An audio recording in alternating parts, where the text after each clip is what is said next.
நேற்று கோலாலம்பூரில் நடைபெற்ற ஆசியான் நாடுகளின் அமைச்சர்கள் கூட்டத்தில் அறிவியல், தொழில்நுட்பம் மற்றும் சைபர் பாதுகாப்பு துறைகளில் இந்தியாவை கண்டுபிடிப்புகளின் சக்தி மையம் என்று ஆசியான் நாடுகள் பாராட்டின.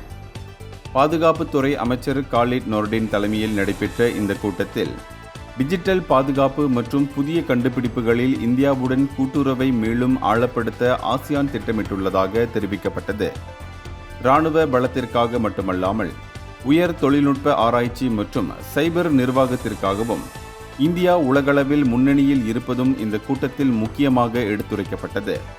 இந்தியாவின் பாதுகாப்பு இணைய ஏஜென்சி மற்றும் துறையியல் தலைமைத்துவத்துடன் இணைந்து ஆசியான் நாடுகள் பயிற்சி, இணைய பாதுகாப்பு மற்றும் தொழில் கூட்டுறவை வலுப்படுத்துவதை இலக்காக கொண்டுள்ளன.